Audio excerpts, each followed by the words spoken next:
नमस्कार, मैं सुबोध पांडे। सबसे पहले मैं आपका इस एडुकेशनल चैनल में हार्दिक स्वागत करता हूं। आज मैं आपके समक्ष हिंदी जगत के श्रेष्ठ उपन्यासकार तथा कहानीकार उषा प्रियंवदा द्वारा रचित वापसी कहानी को लेकर उपस्थित हुआ हूं। एक वीडियो के रूप में उषा प्रियंवदा द्वारा रचित वापसी कहानी को मैंने 2 भागों में बांटा है। प्रथम भाग में यानी पार्ट 1 में मैंने केवल उषा प्रियंवदा जी का सामान्य परिचय दिया है।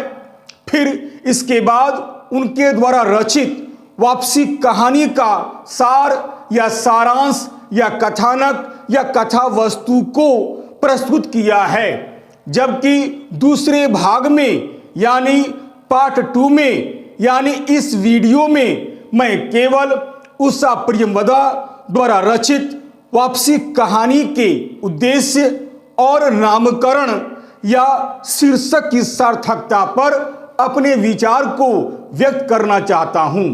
तो आइए सबसे पहले मैं आपके समक्ष उषा प्रियंवदा जी का सामान्य साहित्यिक परिचय एवं उनके द्वारा रचित वापसी कहानी का सार या सारांश या कथानक या कथा वस्तु को प्रस्तुत करने के बाद अब इस कहानी के उद्देश्य या नामकरण या शीर्षक की सार्थकता पर अपने विचारों को आपके समक्ष प्रस्तुत करने का प्रयास करता हूं। ध्यान देकर सुनिएगा। उषा प्रियंवदा द्वारा रचित वापसी कहानी का उद्देश्य। वापसी उषा प्रियंवदा जी की एक अत्यंत ही उत्कृष्ट तथा बहुचर्चित कहानी है। वास्तव में यह कहानी दिल को छू लेने वाली एक मार्मिक कहानी है। यह कहानी नई कहानियां के अगस्त सन 1960 ईस्वी के अंक में प्रकाशित हुई थी। वापसी उषा प्रियंवदा जी की एक उद्देश्य प्रधान कहानी है। प्रस्तुत कहानी का प्रमुख उद्देश्य मध्यवर्गीय परिवार के तनावपूर्ण स्थिति से अवगत करवाना है। इस कहानी के माध्यम से लेखिका यह कहना चाहती हैं कि पुरानी पीढ़ी वाले व्यक्ति नई मान्यता को स्वीकार नहीं कर पाते हैं और नई पीढ़ी वाले व्यक्ति पुरानी मान्यता को स्वीकार करना अपने को पिछड़ा हुआ समझते हैं।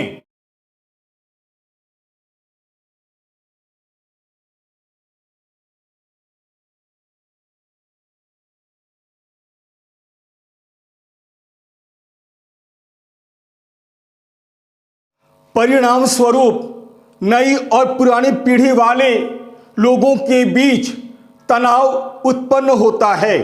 यह तनाव पारिवारिक विघटन के साथ साथ सामाजिक विघटन में अपना महत्वपूर्ण योगदान देते हैं। पुरानी मान्यता वाले व्यक्तियों और नई मान्यता वाले व्यक्तियों के विचारों के संघर्ष को दिखलाना है इस कहानी का प्रमुख उद्देश्य है। इसके साथ ही साथ इस कहानी के माध्यम से लेखिका ने यह भी बतलाने का प्रयास किया है कि वास्तव में मानव संबंधों में उतनी आत्मीयता रक्त संबंधों के कारण नहीं होती है जितनी साहचर्य के कारण होती है। यदि कोई व्यक्ति अपने सगे संबंधियों से निरंतर अलग रहता है तो संबंधों में एक प्रकार से ठंडापन, उदासीनता और दरारें स्वतः ही उत्पन्न हो जाती है।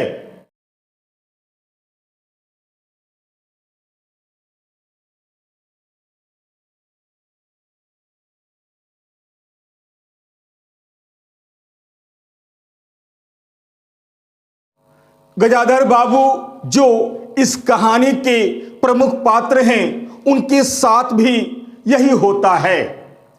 35 वर्ष की नौकरी के बाद रिटायर होकर जब गजाधर बाबू अपने घर लौटते हैं तो वे अपने परिवार में सबके बीच रहते हुए भी एकदम अकेले पड़ जाते हैं।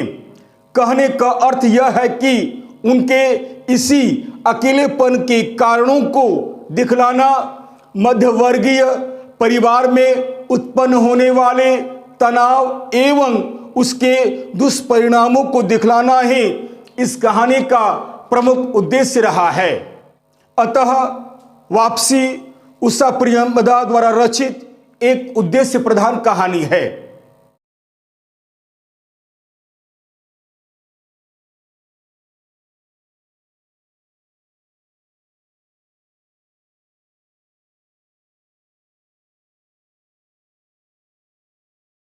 आइए अब मैं उषा प्रियंवदा द्वारा रचित वापसी कहानी के शीर्षक या नामकरण की सार्थकता पर अपने विचार प्रकट करता हूं। ध्यान देकर सुनिएगा। वापसी कहानी का शीर्षक या नामकरण। वापसी उषा प्रियंवदा जी की एक अत्यंत ही उत्कृष्ट तथा बहुचर्चित कहानी है। वास्तव में यह कहानी दिल को छू लेने वाली एक मार्मिक कहानी है। यह कहानी नई कहानियां के अगस्त सन 1960 ईस्वी के अंक में प्रकाशित हुई थी। वापसी उषा प्रियंवदा जी की एक उद्देश्य प्रधान कहानी है। प्रस्तुत कहानी का प्रमुख उद्देश्य मध्यवर्गीय परिवार के तनावपूर्ण स्थिति से अवगत करवाना है। इस कहानी के माध्यम से लेखिका यह कहना चाहती हैं कि पुरानी पीढ़ी वाले व्यक्ति नई मान्यता को स्वीकार नहीं कर पाते हैं और नई पीढ़ी वाले व्यक्ति पुरानी मान्यता को स्वीकार करना अपने को पिछड़ा हुआ समझते हैं।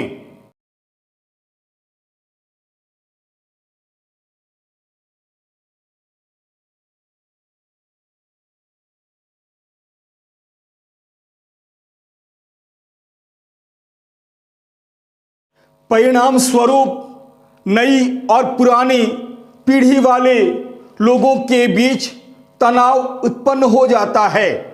यह तनाव पारिवारिक विघटन के साथ ही साथ सामाजिक विघटन में अपना महत्वपूर्ण योगदान देते हैं। पुरानी मान्यता वाले व्यक्तियों और नई मान्यता वाले व्यक्तियों के विचारों के संघर्ष को दिखलाना ही इस कहानी का प्रमुख उद्देश्य है।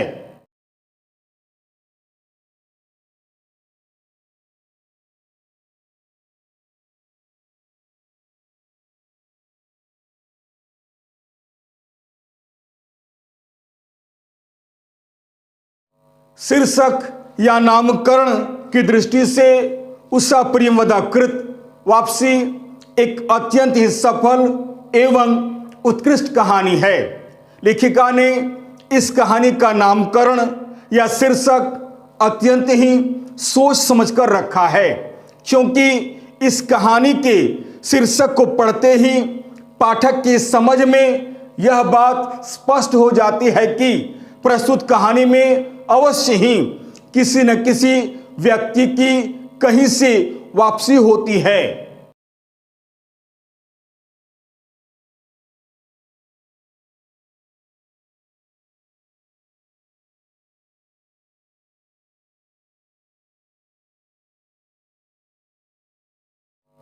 अब यह शीर्षक या नामकरण पढ़कर हमारे मन में यह प्रश्न अवश्य उठता है कि आखिर किसकी वापसी होती है और यह वापसी क्यों होती है। वक्ता की वापसी होने के पीछे कारण क्या है। वापसी का सामान्य अर्थ कहीं जाकर पुनः वापस लौट आना है, इसे ही वापसी कहा जाता है। परंतु जब हम इस कहानी का गहन अध्ययन करते हैं तो हमारे सारे प्रश्नों के उत्तर आसानी से मिल जाते हैं।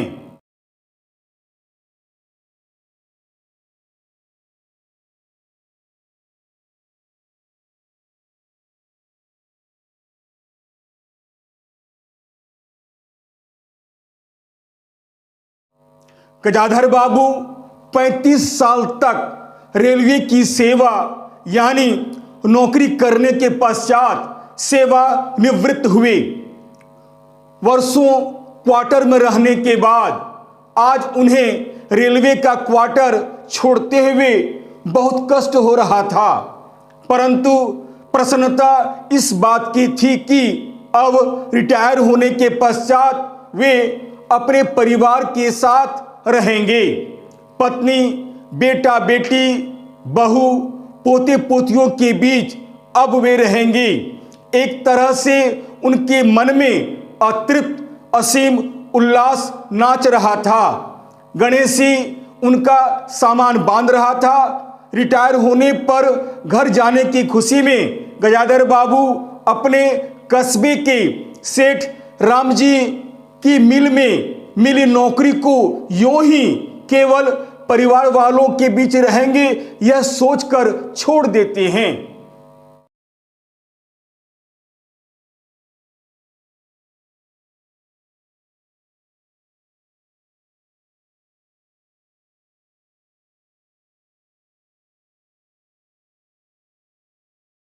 गजाधर बाबू प्रसन्न मन से घर तो अवश्य जाते हैं, परंतु घर का वातावरण सर्वथा बदला हुआ पाते हैं। घर का पूरा कार्य उनकी स्त्री करती है, जबकि बहू तथा जवान बेटी बसंती बैठी हुई रहती है। वे इस वातावरण में अपने को मिला नहीं पाते हैं। लड़की का इस प्रकार देर रात तक बाहर रहना उन्हें बिल्कुल अच्छा नहीं लगता है। फलस्वरूप गयाधर बाबू उससे तथा बहू से खाना एवं अन्य छोटे मोटे कार्यों को करने के लिए कहते हैं, जिससे घर में एक विद्रोह सा हो जाता है। परिणाम स्वरूप बड़ा लड़का अपनी पत्नी के साथ अलग होना चाहता है।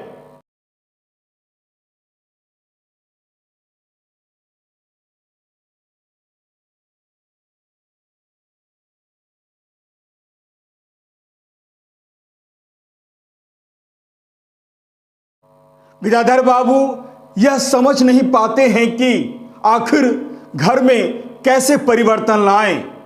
पत्नी उन्हें किसी भी कार्य में हस्तक्षेप करने से मना करती है और वे चुप हो जाते हैं। हर कार्य पूर्ववत होने लगता है, लेकिन इसी बीच एक बात पर उन्होंने घर में काम करने वाले नौकर को बाहर निकाल दिया, जिससे घर में तूफान खड़ा हो जाता है। ठीक उसी दिन इनका नियुक्ति पत्र आया, जिसमें रामजी लाल सेठ ने चीनी मिल में काम करने को लिखा था। पत्नी को साथ चलने के लिए कहते हैं, परंतु वह तैयार नहीं होती है। अंत में गजाधर बाबू अकेले स्वयं चले जाते हैं। गजाधर बाबू के जाने के बाद अमर, नरेंद्र, बहू और अन्य सभी लोग मुक्ति की प्रसन्नता से भर उठते हैं, मानो उनकी प्रसन्नता की राह में वह एक बहुत बड़ी बाधा रहे हों। बहू और बसंती अमर से सिनेमा का आग्रह करने लगती हैं।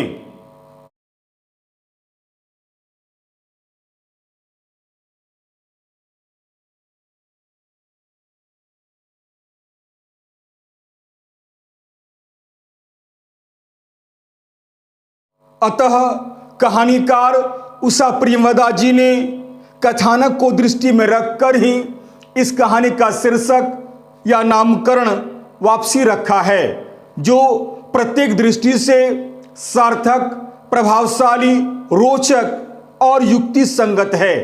यह शीर्षक एक घटना प्रधान शीर्षक है। पूरी कहानी में गजाधर बाबू के 35 वर्ष तक रेलवे की नौकरी करने के बाद परिवार के साथ रहने के लिए आने, अकेलापन और सबके बीच रहते हुए उनके लौट जाने का ही वर्णन बड़े सुंदर ढंग से किया गया है। इसके साथ ही साथ प्रस्तुत कहानी मूल संवेदना को भी उद्घाटित करने में पूर्णतः सक्षम है। अतः यह शीर्षक प्रत्येक दृष्टि से उचित एवं सार्थक शीर्षक प्रतीत होता है।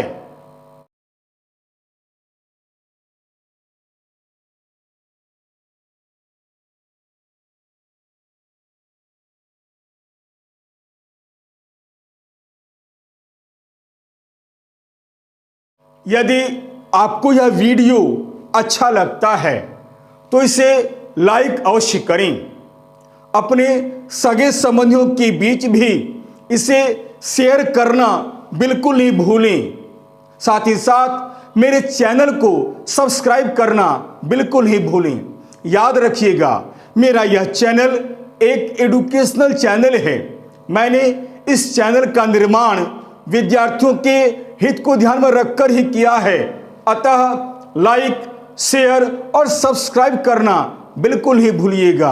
और हाँ, यदि मेरे इस वीडियो में कहीं अगर आपको किसी प्रकार की त्रुटि या कमी नजर आती है तो सप्रमाण कमेंट्स अवश्य करें, ताकि मैं उन कमियों का सुधार कर सकूं और आपके समक्ष एक बहुत ही उपयोगी वीडियो बनाकर आपके समक्ष प्रस्तुत कर सकूं, ताकि आपके लिए अधिक से अधिक उपयोगी सिद्ध हो सके। तब तक के लिए नमस्कार, धन्यवाद।